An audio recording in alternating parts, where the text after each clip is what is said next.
రాజధాని అమరావతిలో అతి తక్కువ ధరలకు plots. Tricity gated community venture KPP developers. అన్ని అరిష్టాలని దాటుకుని అఖండ 2 థియేటర్లలో తాండవిస్తోంది.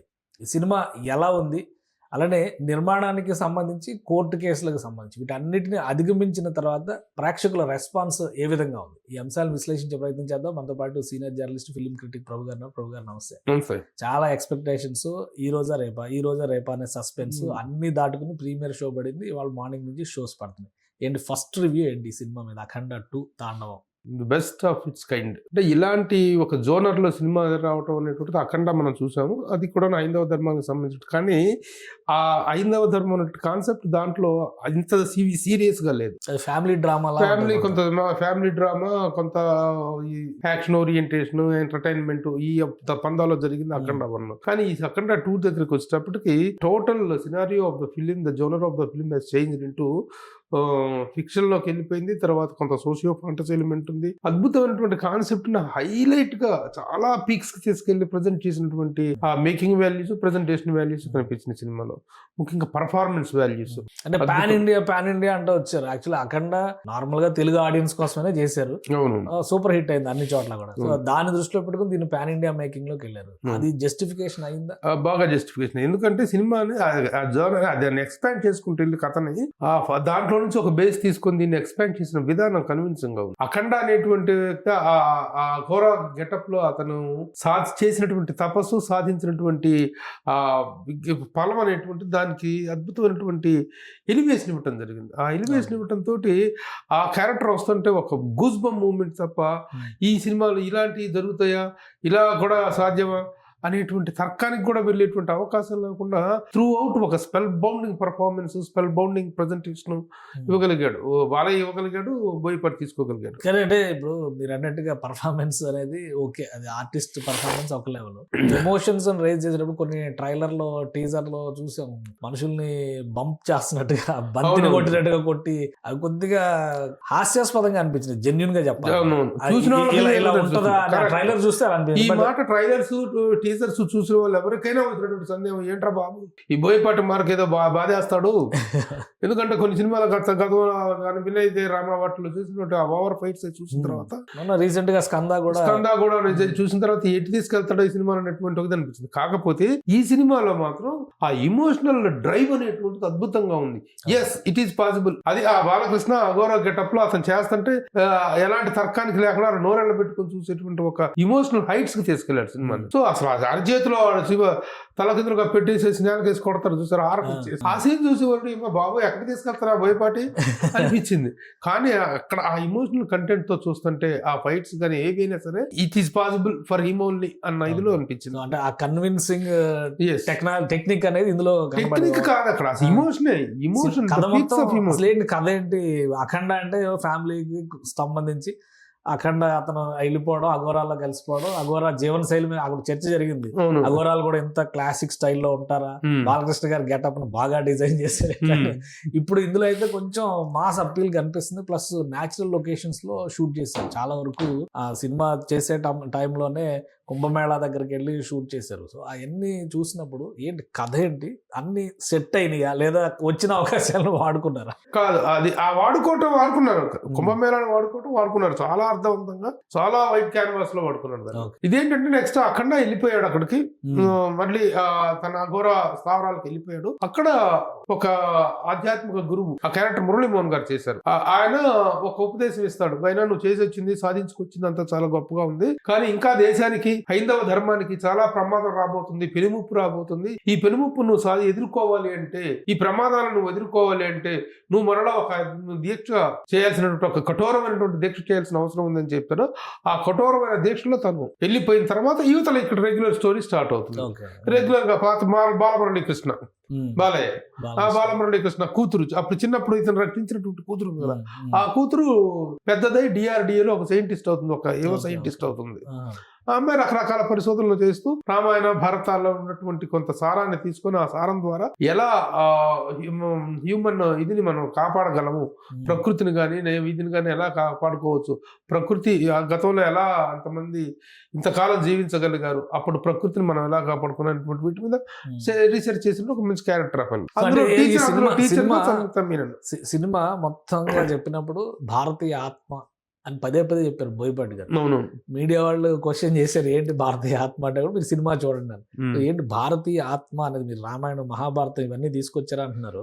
ఆ ఆత్మను ఆవిష్కరించగలిగిందా ఓవరాల్ గా movie? చాలా గొప్పగా, చాలా ఇమోషనల్ గా, ఎంతగా చక్కగా, ఎంత కన్విన్సింగ్ గా చెప్పగలిగారంటే మధ్యలో స్పీచ్ ఓరియంటెడ్ గా ఉంటుంది కొన్ని సందర్భాల్లో. ఆ అఖండ బయటకు వచ్చినప్పుడు దాంట్లో నుంచి బయటకు వస్తూ ఒక పాడుపడ్డ ఊర్లో Okay. ఆ అమ్మాయిని సేవ్ చేస్తాడు. ఒక వైరస్ ని వెదజల్లుతాడు మన పుష్కరాల్లో. ఆ పుష్కరాల గంగాజలాల్లో విలన్స్ ఒక వైరస్ ని, ప్రమాదకరమైన వైరస్ ని చేస్తారు. ఆ వైరస్ కి యాంటీడోట్ కనిపెడతారు వీళ్ళు సైంటిస్టులు. Okay. ఈ అమ్మాయిను వాళ్ళ బృందం కనిపెడితే ఆ వైరస్ ఆ అమ్మాయి వస్తుంటే ఆ అమ్మాయిని చంపడం కోసం విలన్స్ చేసిన ప్రయత్నం. అప్పుడు వాళ్ళందరినీ చేసేసి ఆ అమ్మాయిని తీసుకుని వెళ్తుంటారు అనమాట. ఆ సమయంలో ఒక పాడుపడ్డ దేవాలయం ఒకటి కనిపిస్తుంది. ఆ పాడుపడ్డ దేవాలయంలో పూజలు చేస్తే పూజలు ఆగిపోయినాయి. ఆ పూజలు చేస్తున్న టైంలో అతను చెప్పినటువంటి హైందవ ధర్మాన్ని గురించి, ముందు మన ధర్మాన్ని కాపాడుకోవడానికి మనం ఏం చేస్తున్నాం అనేటువంటి దాంట్లో చెప్పినటువంటి అలాగే 2-3 సందర్భాల్లో కూడా చివరి క్లైమాక్స్ లో కానీ ఎక్కడన్నా కొంత స్పీచ్ ఓరియంటేషన్ కనిపించింది. చాలా కన్విన్సింగ్ గా చెప్పాడు. ఎలా ఆర్టిస్టులు ఎలా ఉన్నారు? ఎందుకంటే కూతురు క్యారెక్టర్ చాలా హెవీ క్యారెక్టర్. హర్షాలి మల్హోత్రా తీసుకొచ్చి చాలా రోజుల తర్వాత బజరంగి భాయిజాన్ లో చిన్న పాప క్యారెక్టర్ చేసిన అమ్మాయిని తీసుకొచ్చారు. మిగతా క్యారెక్టర్ సంయుక్త మేనన్ గానీ ఎట్లా ఉన్నారు? మిగతా క్యారెక్టర్స్ ఏవి కనిపించవు. బాలకృష్ణ ఓన్లీ బాలయ్య, బాలయ్య కూడా యంగ్ బాలయ్య కూడా కనిపించదు.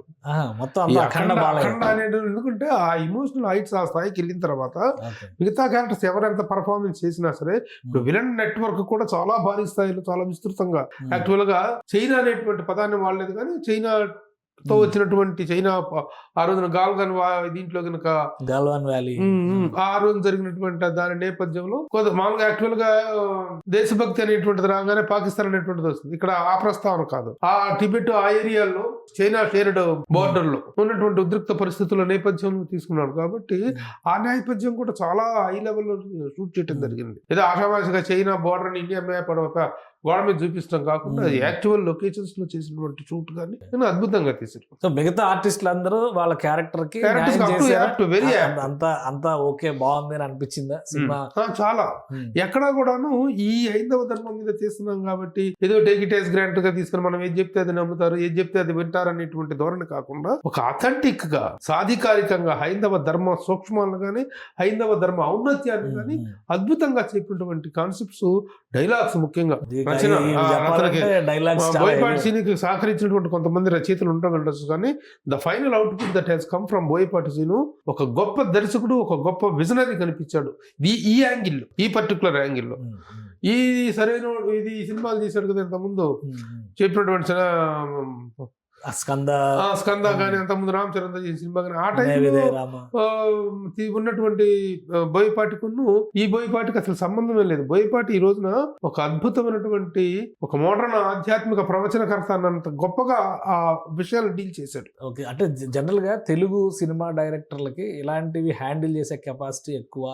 బాహుబలి తర్వాత రాజమౌళి గారిని చూసిన విధానం కానీ కొన్ని సబ్జెక్ట్స్ ఇక్కడ గతంలో కూడా విశ్వనాథ్ గారు కానీ రాఘవేంద్రరావు గారు కానీ బాలీవుడ్ లో కూడా ప్రూవ్ చేసుకోవచ్చు. ఇప్పుడు బోయపాటి గారు ఎంతో పాన్ ఇండియా లెవెల్కి వెళ్ళిందా? డెఫినెట్ గా వెళ్ళింది. ఎందుకంటే ఇది మనకి అంటే కూడా నార్త్ లో విపరీతంగా కనెక్ట్ అవుతుంది. నార్త్ లో చాలా బాగా కనెక్ట్ అవుతుంది. ముఖ్యంగా కుంభమేళా సీన్స్ చాలా అద్భుతంగా తీశారు. సో ఇంకా ఈ సినిమాలో హీరోయిన్ క్యారెక్టర్ కానీ మిగతా క్యారెక్టర్స్ గతంలో చేసిన జగపతి బాబు గారు కానీ హీరోయిన్స్ ఎవరికి పెద్దగా స్కోప్ లేదు. ఆ సంయుక్త మీనన్ అక్కడ ఈ డిఆర్డిఏలో ఈ అమ్మాయి వాళ్ళ మాస్టర్ ఆవిడ టీచర్, ఆ టీచర్ కూడా వస్తుంది ఇక్కడికి సెలవుల్లో. ఈ అమ్మాయి బర్త్డే కానీ ఈ అమ్మాయి కూడా వస్తుంది ఇక్కడికి. వచ్చిన ఆ అమ్మాయితో ఒక ఐటమ్ సాంగ్, అది కమర్షియల్ స్కేల్ లో పెట్టుకున్నటువంటి ఐటమ్ సాంగ్. ఆ సాంగ్ ఉన్న జాజికాయ సాంగ్ అది ఉన్నా పర్వాలేదు, లేకపోయినా పర్వాలేదు, కాకపోతే ఒక కమర్షియల్ మార్గం ఐటమ్ కావాలి అనేటువంటి ధోరణిలో పెట్టిందే తప్ప ఇట్ డజంట్. మ్యూజిక్ ఎలా ఉంది? సినిమా మ్యూజిక్ గురించి కూడా చాలా ట్రోల్స్ వచ్చినాయి. Hats off to Thaman reach ఎందుకంటే తమన్ రోరింగ్ మ్యూజిక్ ఇచ్చాడు, ఎక్కువ కొట్టారు అని చెప్పేసి. ఆ జాజికాయ సినిమా సరిగా లేదని చెప్పేసి విపరీతంగా ట్రోల్ చేశారు. అవునవును. ట్రోల్ చేస్తే కానీ ఈ సినిమా చూసిన తర్వాత మిగతా 2 సాంగ్స్ 3 సాంగ్స్, ఫస్ట్ బిగినింగ్ లో ఒకటి, తర్వాత 2 థీమ్ సాంగ్స్ 2, మధ్యలో ఈ జాజ్ గై సాంగ్. సూపర్ అసలు సెకండ్ హాఫ్ లో బ్యాక్గ్రౌండ్ స్కోర్స్, ఎమోషనల్ కంటెంట్ లో ఇచ్చిన BGM లు ఎట్లా ఉన్నాయి? చాలా బాగుంది. Taken the film to the next level. Well packed. ఇదంతా సినిమా గురించి ఓకే, మీరు అంతా పాజిటివ్ సర్టిఫికేషన్ ఇస్తున్నారు, అర్థమైంది మాకు. కానీ సినిమా రిలీజ్ ముందర పడ్డటువంటి కష్టాలు, దాని ఎఫెక్ట్ ఏమైనా ఉందా రిలీజ్ కి? మనం మొదట్లో కూడా లాస్ట్ టైం లో ఒక వీడియోలో కూడా చెప్పాను, ఇలాంటి అవరోధాలు ఎన్ని వచ్చినా అసలు సినిమాలో కంటెంట్ ఉంటే ఏ అవరోధాలు కూడా దాని సక్సెస్ ఆపలేవు అనేటువంటిది. ఈ రోజు ఇన్ని కష్టాలు దాటుకున్న సినిమా బయటకు వచ్చింది, వాటి తాలూకు ఇంపాక్ట్ ఏమాత్రం లేదు, ఇంకా ఇంపాక్ట్ పెరిగింది. ఈ వారం అదే అప్పుడే ఇమీడియట్ గా ఏదో గందరగోళం చేసుకుని రిలీజ్ చేసి ఉంటే ఇది ఉండేది కాదు. కానీ 1 వీక్ జస్ట్ 1 వీక్ ఇదిలో రావటం వల్ల ఆ బజ్ ఇంకా పెరిగింది, ఆ క్రేజ్ ఇంకా పెరిగింది సినిమా. కానీ ఇంకా తెలంగాణ హైకోర్టులో కేసు మళ్ళీ ప్రీమియర్ షోలు కూడా వేయకూడదు అన్నారు, అయినా అవి కూడా వేసారు. ప్రీమియర్ షోస్ అనేటువంటి పడతాయా లేవనేటువంటి డైలమా రాత్రి 9:30 దాకా కూడా కొనసాగుతూనే ఉంది. తెర మీద బొమ్మ పడిందా కూడా సినిమా ఉంటుందా లేదా అనేటువంటి ఉత్కంఠతో థియేటర్ల దగ్గర లక్షలాది మంది ప్రేక్షకులు వెయిట్ చేసినటువంటి సందర్భం ఉంది. మరి లాస్ట్ మూమెంట్ లో తీసుకున్న నిర్ణయం ఏంటో తెలియదు, కొంత సమాచార లోపం ఉంది. ఆ సమాచార లోపం వల్ల షో ఉందా లేదా అనేటువంటి లాస్ట్ మూమెంట్ దాకా టెన్షన్. అంటే except Telangana, rest of India, pan world మిగతా రిలీజ్ మిగతా చోట ఇక్కడ కూడాను రిలీజ్ కి ఒకవేళ జరిగితే అది కంటెంప్ట్ ఆఫ్ ద కోర్ట్ అంటారు. కంటెంప్ట్ ఆఫ్ కోర్ట్ అంటే కోర్టు తీర్పులో కూడాను ఆ పెంచిన రేట్ల మీద ఏమన్నా ఇచ్చారో తప్ప షోలే వేయద్దు అనేటువంటిది ఉందని నేను అనుకోవట్లేదు. బట్ వాట్ క్లారిటీ తీసుకోవాలి. సో ఫైనల్ గా సినిమా గురించి మీరు ఏం కన్క్లూడ్ చేస్తారు? ఎలాంటి రికార్డులు మోగుతుంది? ఎందుకంటే అవి కూడా సవాళ్ళు విసురుతున్నారు చాలా మంది. సో ఎట్లా ఉండొచ్చు? డెఫినెట్ గా ఇంత మంచి ఇది వచ్చినప్పుడు డెఫినెట్ గా దాని తాలూకు రెవెన్యూ కూడా, దాని తాలూకు రిజల్ట్ కూడా చాలా గొప్పగా ఉంటుంది. ప్రొడ్యూసర్స్ ముఖ్యంగా ఏమైనా చెప్పారా? ప్రొడ్యూసర్ మీరు ఏమైనా మాట్లాడారా? లేదు, వాళ్ళు దొరికేటట్లేదు. కానీ వాళ్ళు పడ్డ శోభకి, వాళ్ళు పడ్డ నరకానికి ఒక అద్భుతమైన ప్రతిఫలం ఈ సినిమా అని చెప్పుకోవచ్చు. వాళ్ళ ప్రొడ్యూసర్స్ పాయింట్ ఆఫ్ వ్యూ అంతగా ఇదయ్యారో పాపం, నలిగిపోయారో పాపం వాళ్ళు. కానీ దానికి తగ్గ ప్రతిఫలం, మేకింగ్ వాల్యూస్ ఎక్కడ కాంప్రమైజ్ అవ్వాలి ఆ సినిమా. ఏ ఫ్రేమ్ చూసుకున్నా well riched frame, well established frames తోటి వచ్చారు.